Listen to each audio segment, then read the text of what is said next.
आज के इस व्लॉग में ना मैं आपके साथ बहुत कुछ शेयर करने वाली हूँ। आपको अपनी कुछ बजट फ्रेंडली शॉपिंग दिखाऊंगी। आपको बताऊंगी कि किस तरह आप अपने घर की अपने किचन की जो ऑर्गेनाइजेशन है वो कम बजट में कर सकती हैं बहुत ही बेहतरीन तरीके से। और साथ ही साथ आपके साथ अपनी प्रोडक्टिव डे की रूटीन शेयर करूँगी। आपको बताऊंगी कि अगर आप भी फजर के बाद उठने की आदत डाल लेती हैं, अगर आप सुबह का जो एक लम्हा है ना, जिस वक्त नींद हम पर हावी हो रही होती है, उस लम्हे में अपने नफ्स को कंट्रोल करके और ख़ुद को मोटिवेट करके अगर बिस्तर छोड़ के उठ जाती हैं, तो आपका पूरा दिन कितना प्रोडक्टिव बन सकता है ना। सारे फ़ायदे आपके साथ शेयर करूँगी। तो आज का व्लॉग बहुत इन्फॉर्मेटिव और बहुत ज़्यादा मोटिवेशन से भरपूर होने वाला है। इसको आपने स्किप किए बगैर ना एंड तक लाज़मी देखना है। अस्सलामु अलैकुम माय यूट्यूब फैमिली। उम्मीद है जी आप सब ठीक ठाक होंगे। अल्हम्दुलिल्लाह मैं भी बिल्कुल ठीक हूँ। अच्छा, जब से मैंने ना व्लॉग्स बनाना स्टार्ट किया, जब भी अपनी मॉर्निंग रूटीन शेयर करती हूँ या जब भी आपके साथ व्लॉग्स बनाकर शेयर कर रही होती हूँ ना, तो मैं यही कहती हूँ कि मैं सुबह जल्दी उठती हूँ। मेरी आदत है कि मैं बेशक रात को जब मर्जी सोई हूँ, लेकिन मुझे होता है कि मैंने सुबह अर्ली मॉर्निंग फजर के टाइम लाजमी उठ जाना है। क्योंकि ना हर किसी के जो एनर्जी लेवल्स हैं वो दिन भर में डिफरेंट होती हैं। मुझे लगता है कि अगर मैं फजर के वक्त उठ गई हूँ ना, तो एक तो वैसे ही वो टाइम बहुत रहमतों वाला, बहुत बरकतों वाला होता है। सुबह सुबह आप उठें, पुरसुकून इतना माहौल, ना कोई डिस्टर्ब करने वाला, ना कुछ, ना बच्चों का शोर, ना कोई जिम्मेदारी की टेंशन। इंसान इतना पुरसुकून, इतना रिलैक्स होकर बैठ सकता है ना। तो बस आपके वो जो काम है जो आप पूरा दिन नहीं कर सकती ना, स्पेशली अगर आप एक वर्किंग वूमेन भी हैं या अगर आप घर बैठ के अर्निंग करती हैं, तो वो बेस्ट टाइम है अपने कामों को प्लान करने का, अपने दिन को प्लान करने का। यहाँ जी मैं आपको बता दूँ, दिन का आगाज़ हो गया था। वही सुबह मैंने उठ के फजर की नमाज़ पढ़ी, उसके बाद मैंने कुरान पाक पढ़ा। मैं यासीन लाज़मी पढ़ती हूँ, क्योंकि मुझे लगता है मैं जिस दिन यासीन पढ़ती हूँ ना सुबह सुबह, तो मेरा पूरा दिन जो है बड़ा ही पुरसुकून गुजरता है। और मेरे दिन की ना, मतलब जो भी मेरे दिल में आ रहा होता है वो चीज़ मेरे बग़ैर कहे, बग़ैर किसी मेहनत के ना बस वो हो जाती है। दुआएं कबूल होती हैं आसान लफ्ज़ों में। अच्छा, ये ऑयल बॉटल मैंने रिसेंटली आप लोगों को दिखाई थी ना यार, ये बड़े मज़े की है। इसमें एक स्प्रे वाला ऑप्शन भी है, मतलब ऑयल जो है वो स्प्रे की फॉर्म में निकलता है। अगर आपने कम ऑयल इस्तेमाल करना है, जैसे यहाँ पर मैं नान फ्राई कर रही थी, तो मुझे होता है कि जब मैं रोटियाँ तल रही हूँ ना, तो एकदम से अक्सर ऐसे होता है कि हाथ से हमारे ऑयल ज़्यादा जो है वो निकल के चला जाता है। तो ये ऑयल बॉटल का ये बड़ा फ़ायदा है कि आप ना स्प्रे करके ना ऑयल को अपने हिसाब से ऐड कर सकती हैं। क्योंकि ग्रोसरी में ऑयल ही एक ऐसी चीज़ है जो बहुत महंगी आ रही होती है। और एक समझदार औरत भाई वही होती है, जो मैं हमेशा कहती हूँ, जो अपने घर को, अपने घर के बजट को, अपने बच्चों को, खाने पीने को, हर चीज़ को ना एक प्रॉपर रूटीन के तहत लेके चलती है। जिस तरह एक कंपनी है फॉर एग्जांपल, उसको चलाने के लिए पूरी मैनेजमेंट चाहिए होती है ना। अब घर के कामों को, ये जो घरदारी है ना, इसके लिए भी आपको प्रॉपर प्लानिंग की ज़रूरत होती है। अब आपको लग रहा होगा आप ही क्या ही बातें करिए, लेकिन आप ही बिल्कुल ठीक बात कह रही है। मैंने बहुत सारी बहनों को देखा है जो दिन भर काम कर रही होती हैं, उनको कोई टाइम नहीं मिलता पूरा दिन कि वो सेल्फ़ केयर के लिए वक्त निकाल सकें, कोई ना कोई काम कर सकें। हालांकि आजकल जो महंगाई का आलम, मैं हमेशा मैं कहती हूँ कि कोई ना कोई हुनर ज़रूर सीखें। और घर की चार दीवारी में बैठ के, या अगर आपको बाहर जाके जॉब करने की इजाज़त है, तो कुछ ना कुछ अर्न ज़रूर करें, ताकि अपने हस्बैंड को, अपनी फैमिली को, अपने बच्चों के ख्वाबों को आप सपोर्ट कर सकें। अब आप कहेंगे आप ही आप क्या हर वक्त यही कहती रहती हैं, लेकिन भाई जो हकीकत है वो है कि आजकल महंगाई बहुत है और एक बंदे की जो तनख्वाह है ना, उसमें गुजारा करना बहुत मुश्किल है। तो यहाँ पे बस एक रात पहले के नान पड़े हुए थे, मैंने फटाफट से उनको फ्राई कर लिया था। अपने लिए मैंने पराठा और फ्राई एग बनाया था, क्योंकि मेरा दिल कर रहा था कि मैं अंडा पराठा खाऊं। और मेरी वो प्यारी सारी बहनें जो घर का, घर वालों का, सास ससुर का, सब रिश्तों का, स्पेशली अपने बच्चों का, हस्बैंड का इतना ख्याल रख रही होती हैं ना, भाई अपने लिए भी वक्त ज़रूर निकाला करें। जितनी तवज्जो और जितना प्यार, जितनी केयर आप दूसरों पे लुटा रही होती है ना, उसका 10% अगर अपनी ज़ात के लिए निकाल लेंगी, तो यकीन करें कुछ नहीं चला जाएगा। क्योंकि सेहत है तो सब कुछ है। और नाश्ते को बिल्कुल स्किप मत किया करें। खैर, मैंने अच्छा सा, मज़ेदार सा, तगड़ा सा नाश्ता किया, और उसके फ़ौरन बाद ना अपने घर के काम जो होते हैं, खाना बनाना हो गया। सबसे पहले मेरे लिए खाना बनाना बहुत इंपॉर्टेंट है, उनका आगाज़ कर दिया था। और अच्छा, मुझे ना बड़े कमेंट्स आते हैं, आप ही हमसे ना फजर के वक्त नहीं उठा जाता, तो इसका हम क्या करें। यहाँ मैं आपको पहले इसका हल बताती हूँ, लेकिन ये बता दूँ कि मैंने आज दाल चावल बनाने थे, तो बस मैं फटाफट से ना नाश्ते से फ्री होते ही दोपहर के खाने की तैयारी स्टार्ट कर देती हूँ। और मैं दाल कुकर में बनाती हूँ। विदिन 5 मिनट्स मेरे साथ में आलू भी गल जाएंगे और जो मेरी दाल है वो भी रेडी हो जाएगी। इस तरह जो मेरी प्यारी बहनें एलपीजी सिलेंडर यूज़ करती हैं ना, उनके लिए एक मशवरा ये भी है कि एक ही वक्त में 2 काम करें, ताकि एलपीजी का इस्तेमाल कम से कम हो। आप चाहे तो इन आलू से कुछ भी बना सकती हैं। दाल चावल के साथ आलू के कटलेट्स भी बहुत अच्छे लगते हैं, लेकिन मुझे आलू का भुर्ता बनाना होता है, तो मैं उसके लिए आलू बॉयल कर रही थी। अब जी आते हैं कि फजर के वक्त आपने उठना कैसे है, अपनी रूटीन को सेट किस तरह से करना है। सबसे पहले तो ये बात अपने माइंड में रख लें, नमाज किसी हाल में माफ़ नहीं है। नमाज फ़र्ज़ है, उसको आपने पढ़ना ही पढ़ना है। हाँ, मुझे पता है छोटे बच्चों के साथ बहुत मुश्किल हो जाती है, स्पेशली अगर आपके 2 माह के, 3 माह के, 4 माह के बच्चे हैं, वो पूरी रात माँ को जगा रहे होते हैं। उनके साथ सुबह उठना थोड़ा-सा मुश्किल है, लेकिन यकीन करें अल्लाह ताला जो आपकी ये सारी एफ़र्ट्स हैं ना, उनको कभी वेस्ट नहीं करता। घर सँभालने पर, बच्चे की परवरिश पर, बच्चे को पैदा करने पे, इन सारे कामों पर एक औरत के लिए अल्लाह ताला ने बहुत सारा अजर और सवाब रखा हुआ है।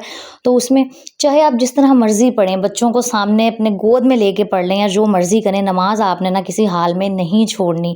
तो बस एक दफ़ा हिम्मत करें, फ़जर के वक़्त उठ जाएँ, और फ़जर के वक़्त तभी उठा जाएगा जब आप रात को अपनी रूटीन को सेट करेंगी। कुछ बहनें कहेंगी हमारे तो घर का माहौल ही ऐसा है, रूटीन ही ऐसी है, तो भई रूटीन एक माँ ने बनानी होती है। आप अपने बच्चों की आदतें जिस तरह की डेवलप करेंगे ना, बच्चे उसी रूटीन में ढल जाएँगे। आमना की अब शुरू से आदत है कि वो जल्दी सोती है, वो जल्दी उठ जाती है। हाँ, अब उसकी समर वेकेशंस थी तो उसमें वो 10-11 बजे तक सोने लग गई थी, लेकिन अब मेरी दोबारा से कोशिश है कि मैं उसको 9 साढ़े 9 बजे तक सुलाती हूँ ताकि वो सुबह जल्दी उठ जाए। और अगर आप चाहती हैं ना कि आपके बच्चे नमाज़ी बने, कुरान पाक पढ़ें, तो आप उनके सामने ये काम खुद करने लग जाएँ। आप जितना मर्ज़ी बच्चों पे चीख चिल्ला लें और जो मर्ज़ी कर लें, जब तक आप अमली तौर पे वो खुद प्रैक्टिकली उनको वो चीज़ करके नहीं दिखाएँगी ना, बच्चे कभी भी वो काम नहीं सीखेंगे। आप नमाज़ पढ़ें, कुरान पढ़ें, मोबाइल की बजाय कोई और एक्टिविटीज़ करें, फॉर एग्ज़ाम्पल बुक्स पढ़ें, न्यूज़पेपर पढ़ें, तो आपके बच्चों को भी लगेगा हाँ, बच्चे जो है ना स्पेशली अपनी माँ की बहुत कॉपी कर रहे होते हैं। तो बच्चों के अंदर अच्छी हैबिट्स तभी डेवलप होती हैं जब एक माँ के अंदर वो सारी आदतें होती हैं। आहिस्ता-आहिस्ता करके अपनी रूटीन सेट करें। फ़जर के बाद अगर बहुत नींद आती है ना, तो क्या करें कि थोड़ी देर लेट जाएँ, लेकिन मेरा मशवरा तो यही है कि अगर आप लेटेंगे ना तो फिर दोबारा से नींद हावी हो जाएगी। तो बस एक दफ़ा हिम्मत करके रात को 10 साढ़े 10 तक सोने की आदत डाल लें, सुबह 5 साढ़े 5 तक उठ जाएँ, और आप यकीन करें कि 9 साढ़े 9 से पहले ना इतने सारे आपके काम मैनेज हो जाएँगे कि आप खुद हैरान होंगी कि आपके पास दिन में 1 से 2 घंटे एक्स्ट्रा होंगे जो आप अपनी ज़ात के लिए निकाल सकेंगी बड़ी आसानी से। अच्छा, यहाँ पर चेक करें, मेरी दाल रेडी हो गई थी, 5 मिनट लगते हैं कुकर में, और मैं थोड़ा-सा ना अंदर कोई काम करने लग गई थी तो कुकर में दाल मेरी लग गई थी। लेकिन ख़ैर है, कोई बात नहीं, ज़िंदगी है, चलता रहता है, होती रहती हैं गलतियाँ, कोई भी चीज़ परफेक्ट तो नहीं हो सकती। तो मैंने ना कुकर को खाली कर लिया था और दाल को जी मैंने देगची में निकाल लिया था। अच्छा, बहुत सारी अब सिस्टर्स के ना बच्चों के स्कूल ओपन हो गए होंगे, आमना के भी 24 अगस्त से इंशाल्लाह स्कूल ओपन हो जाने हैं। तो आपने कोशिश करनी है कि अगर आप फजर के टाइम उठ गई हैं ना, बच्चे स्कूल चले गए हैं, हस्बैंड चले गए हैं, तो फटाफट से ना अपने कामों को जितनी जल्दी निपटा सकती हैं ना, निपटाने की कोशिश करें। अक्सर हम क्या करते हैं, या मोबाइल पकड़ के बैठ जाते हैं, फिर वापस से सो जाते हैं। यकीन करें पूरे दिन की मोटिवेशन जो है ना सारी वहीं ख़राब हो जाती है। लेकिन वही बात है, जब तक आप रात को टाइमली सोने की आदत नहीं डालेंगे, सुबह आपसे जल्दी नहीं उठा जाएगा। अच्छा, मैंने एक दफ़ा एक कमेंट पढ़ा था, आप ही मैं सुबह जल्दी उठ जाऊँ ना, पूरा दिन मेरा मूड ख़राब रहता है। तो भई रीज़न यही है, जब ज़ाहिर-सी बात है इंसान की नींद ही पूरी नहीं होगी, तो उसने चिड़चिड़ा होना है, गुस्सा आ रहा है, और फिर काम टाइमली मैनेज क्या होंगे, पूरा दिन आपका ना सर दर्द में और चिड़चिड़ी तबीयत के साथ गुजर जाएगा। तो चीज़ें आहिस्ता-आहिस्ता बेहतर होती हैं। मैं ये नहीं कह रही कि एक ही दिन में आप जो है ना, अगर 10-11 बजे उठती थीं तो आपने 5 बजे उठना स्टार्ट कर देना है, ऐसे नहीं होगा। सबसे पहले तो ये करें कि अगर फ़जर के लिए नहीं उठा जाता ना, तो अपना अलार्म जो है उसको सेट करके बेड से दूर रखा करें। जैसे ही अलार्म बजेगा, आपको भागम-भाग उठना पड़ेगा, उसको बंद करना पड़ेगा, क्योंकि पता है अगर अलार्म बजता रहा तो बच्चों की आँख खुल जाएगी, और बच्चे उठ जाएँ तो फिर वो माँओं को कहाँ ही काम करने देते हैं। और एक दफ़ा जब आप बिस्तर से उठ जाती हैं ना, चाहे सर्दी हो या गर्मी हो, इंसान बस सारी जो गेम है ना वो बिस्तर से निकलने की, आप बिस्तर से निकलेंगी, आपके अंदर खुद ही मोटिवेशन आ जाएगी। आहिस्ता-आहिस्ता करके सबसे पहले सुबह नमाज़ पढ़ने की हैबिट डेवलप करें। अगर आप नहीं पढ़ती हैं तो वैसे तो पढ़नी फ़र्ज़ है, नमाज़ तो किसी हाल में ना माफ़ है ही नहीं। और यकीन करें, जब आप नमाज़ पढ़ती हैं ना, ऑटोमेटिकली अल्लाह आपके कामों में, आपके वक़्त में बरकत डाल देता है। अगर आपको लगता है ना कि नमाज़ पढ़ने से आपका जो वक़्त है वो वेस्ट हो रहा है, अल्लाह माफ़ करे, या आप पहले काम कर लें फिर नमाज़ पढ़ेंगी, आप पहले नमाज़ पढ़ें फिर काम करें, देखें फिर आपके दिन में बरकत कैसे नहीं आती है, आपके काम जल्दी मैनेज किस तरह से नहीं होते। टाइम लगेगा, लेकिन अच्छी आदतें डेवलप करने में ना ज़ाहिर-सी बात है भई टाइम लगता है। और मल्टीटास्किंग करें हमेशा, ये नहीं कि आपने एक काम किया है फिर आपने 1 घंटे का ब्रेक लिया है या बीच में कोई ना कोई और काम लेके बैठ गई। अब जैसे यहाँ पर मेरी दाल रेडी हो गई थी, फिर मैंने बीच में चावल बॉयल करने रखे। जितनी देर मेरे चावल बॉयल हो रहे थे ना, मैंने जो और छोटे-मोटे काम थे, जैसे कपड़े वगैरह ऑर्गेनाइज़ करने होते हैं, सफाई करनी होती है, तो मीनवाइल मैं छोटे-छोटे काम कर लेती हूँ। और इसके अलावा अगर मैं किचन में खड़ी हूँ ना और मेरा खाना रेडी हो रहा है, तो मैं क्या करती हूँ कि मैं कोई ना कोई जार उठा के उसकी सफाई-सुथराई स्टार्ट कर देती हूँ, क्योंकि इस तरह ना आपको स्पेशली अलग से टाइम नहीं निकालना पड़ता। किचन में तो आप खड़े ही हैं, अब अगर आपने बर्तन साथ-साथ वॉश कर लिए, आपको समझ नहीं आ रहा कि टाइम को किस तरह से यूटिलाइज़ करना है, तो किचन का ही कोई कॉर्नर पकड़ें, उसकी साफ़-सफाई करना स्टार्ट कर दें। किचन की साफ़-सफाई हुई हुई है तो बाहर का जो आपका एरिया है, जो आपके रूम्स हैं, उनकी क्लीनिंग स्टार्ट कर दें। अच्छा, मेरी सारी जो साफ़-सफाई वगैरह के काम थे वो इस तरीके से ना बड़ी जल्दी मैनेज हो जाते हैं। बात सारी यही है कि आपने बस माइंड में रखा हो कि मैंने ये वाले काम करने हैं, और जब माइंड आपका सेट होता है ना, तो फिर चीज़ें बड़ी आसान हो जाती हैं। ये कुछ 14 अगस्त के दिन के क्लिप्स थे जो मैं अब शेयर कर रही हूँ। मैंने सोचा मैंने आमना के लिए ना ये क्यूट सी चीज़ें खरीदी थी। अच्छा, ये जो लड़कियों की शॉपिंग होती है ना, मुझे करने का इतना कोई मज़ा आ रहा होता है। अगर आपकी भी मेरी तरह बेटियाँ हैं, एक ही बेटी है मेरी फ़िलहाल तो इस तरह की क्यूट बच्चियों की चीज़ें बड़ा मुझे ना मज़ा आ रहा होता है। मैचिंग पोनियाँ हो गई, पिन्स हो गई, और यहाँ मैंने आमना के बाल स्ट्रेट किए थे तो माशाल्लाह इतने प्यारे शाइनी से लग रहे थे। और हाँ, मैं इसके बाल बहुत कम स्ट्रेट करती हूँ, क्योंकि ज़ाहिर-सी बात है स्ट्रेटनर जो है हमारे बालों के लिए नुकसान वाला है। बाल ख़राब कर देता है, डैमेज कर देता है, तो जब भी स्ट्रेटनर यूज़ करें ना, कोई अच्छा सीरम लास्ट में यूज़ किया करें। ये मैंने बाकी 14 अगस्त का जो व्लॉग था वो आपने शुएब के चैनल पर देखा होगा, मेरे हस्बैंड के चैनल पर शुएब डायरीज़ के नाम से जो है। मैंने कुछ भी ख़ास शूट नहीं किया था, बस मैंने आमना को तैयार-श्यार किया था, तो मैंने एक क्लिप रिकॉर्ड कर लिया था कि आप लोगों के साथ ना शेयर करूँगी। अच्छा, खैर घर के काम भी हो गए और बच्चों की तरबियत भी हो गई, सुबह जल्दी उठ भी गए, लेकिन फिर एक औरत के लिए जो सबसे इम्पॉर्टेंट चीज़ आ जाती है ना, वो है कि वो अपने घर के बजट को किस तरह मैनेज करे। मैं हमेशा कहती हूँ, शौहर चाहे जितना मर्ज़ी समझदार हो, अगर बीवी के अंदर समझदारी नहीं है ना, तो कभी भी पैसे जो हैं वो नहीं बचेंगे। और ये नहीं मैं कह रही कि कंजूसी करें, लेकिन हाँ, सोच समझ के खर्च करें। तो मेरे घर के पास ना एक ये 130 वाली जो सेल है वो ओपन हुई थी। मैंने सोचा कि विज़िट करके आती हूँ, क्योंकि ना यहाँ से स्पेशली ये किचन की एक तो चीज़ें काफ़ी रीज़नेबल प्राइस में मिल जाती हैं, और ये बच्चों के जो छोटे-छोटे टॉयज़ होते हैं, जैसे मार्कर कलर्स हो गए, ड्राइंग बोर्ड्स हो गई, मैं इस तरह की चीज़ें आमना के लिए लाज़मी घर में ले आती हूँ, क्योंकि बच्चे ना एंगेज रहते हैं। तो बस मैंने उसको एक व्हाइट बोर्ड ले दिया था, साथ मार्कर्स ले दिए थे। चलो एक दिन तो एटलीस्ट वो उसमें गुज़ार ही देगी। बाकी यहाँ पर चेक करें 130 के हिसाब से, तो यहाँ पर वैरायटी बहुत ज़्यादा थी। जो मेरी सारी प्यारी बहनें मुल्तान रहती हैं ना, उन्हें मैं इसकी लोकेशन बता देती हूँ कि लोकेशन है इसकी, ये जो नवाबपुर रोड 5 नंबर चुंगी पे पीएसओ का पेट्रोल पंप है ना, उसके साथ 130 वाली एक सेल ओपन हुई है। बहुत अच्छी चीज़ें। अच्छा, ये चेक करें, ये जो वुडन स्पैचुलास होते हैं, लकड़ी के चम्मच, ये खाना बनाने के लिए इतने कोई बेहतरीन रहते हैं, और ये 3 चम्मच का सेट सिर्फ 130 रुपये का था।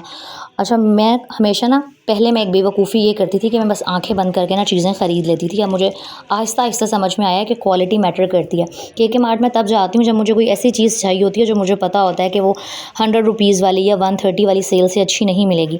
लेकिन अक्सर कुछ छोटी-मोटी चीज़ें चाहिए होती हैं, चाय छन्नी हो गई, इस तरह के हुक्स हो गए, और भी यार किचन में इतना ज़रूरत का सामान होता है जो मुझे पता होता है कि यहाँ से ठीक प्राइस में ना मिल जाएगा। 130 में आजकल क्या ही आता है। तो ना सोच समझ के हमेशा ना फिर कोई ना कोई चीज़ ख़रीदा करें। और ये वाले ब्रश मेरे पास है, ऐसा इस तरह का एक ब्रश, पता नहीं फ़िलहाल इधर-उधर हुआ है। ये बड़ा ही यूज़फुल रहता है सिंक को क्लीन करने के लिए, बर्तनों को वॉश करने के लिए। और यहाँ पर ये कप चेक करें, इतने अच्छी क्वालिटी की चीज़ें थी, मतलब मुझे यकीन ही नहीं आ रहा था। मैं तो बस ऐसे ही आई थी कि चलो विज़िट करके आती हूँ कि क्या ही चीज़ें आई हुई हैं। लेकिन 130 के हिसाब से बहुत ही अच्छी क्वालिटी की ना यहाँ पर जो चीज़ें वग़ैरह थी वो अवेलेबल थी। और एक औरत की भाई समझदारी यही है। और हम औरतों को जितना शौक़ होता है ना कपड़े ख़रीदने का, जूते ख़रीदने का, उतना ही शौक़ होता है किचन के लिए छोटी-मोटी चीज़ें ख़रीदने का। इसलिए मैं हमेशा कहती हूँ कि 500 हज़ार ना ज़रूर बचाया करें, और अपने किचन के लिए ना कुछ लेकर लाज़मी आया करें।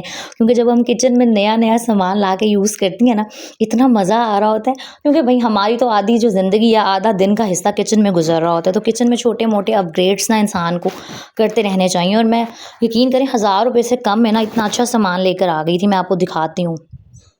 सबसे पहले तो ये मैंने कप्स लिए थे, ये आमना ने ख़रीदे थे, और ये एक शुएब को ना पेचकस चाहिए था। ज़ाहिर-सी बात है घर में ज़रूरत पड़ती रहती है, तो ये भी 130 का मिला था। एक मैंने आमना के लिए ये व्हाइट बोर्ड ख़रीदा था। इस तरह की चीज़ें अगर आपके बच्चे हैं 3 साल के, 4 साल के, 5 साल के, उनको लाज़मी इस तरह की चीज़ें लेकर दिया करें, ताकि वो मोबाइल की बजाय, टीवी की बजाय ना इस तरह की एक्टिविटीज़ में अपना जो टाइम है उसको स्पेंड करें। एक मैंने ये ली थी, इसको आप क्या कहते हैं, मैं तो इसको चौकी कहती हूँ। तो ये मुझे चाहिए थी, और बड़ी अच्छी 130 के हिसाब से ना इसकी क्वालिटी थी, और मैं वाक़ई हैरान हो रही थी। मैंने बहुत सारी ना 100 रुपीज़ वाली, 120 वाली, और पता नहीं बेतहाशा सेल्स विज़िट की हुई हैं, लेकिन हर जगह जो क्वालिटी है ना वो अच्छी नहीं होती। लेकिन मुझे यहाँ पर ना बड़ी अच्छी जो थी ना क्वालिटी की चीज़ें मिल गई थी। और ये चेक करें, ये मैंने ना शीशे की 2 प्लेट्स ख़रीदी थी।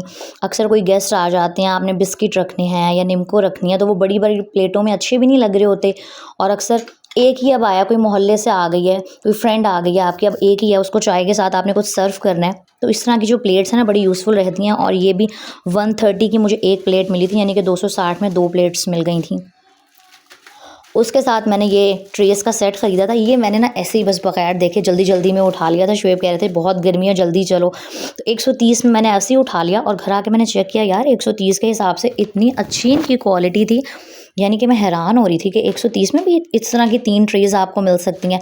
तो वही बात है, जब अब आप देख-भाल के और हर चीज़ स्पेशली अपने पैसे जो है सोच समझ के खर्च करें ना, नीयत साफ़ हो, तो हर चीज़ जो है ना अल्लाह ताला आपके लिए आसान कर देता है। चाहे वो घरदारी ही क्यों ना हो, और भई घर सँभालना भी एक फुल टाइम जॉब है। तो सबसे छोटी ट्रे मैंने इसलिए यूज़ की थी कि इसके अंदर ऑयल बॉटल रखूँ। बस जी, उम्मीद है वीडियो अच्छी लगी होगी। लाइक, कमेंट एंड शेयर कर दीजिएगा। अपना बहुत सारा ख़्याल रखिएगा। और जी, मिलते हैं नेक्स्ट व्लॉग में। टिल देन अल्लाह हाफ़िज़।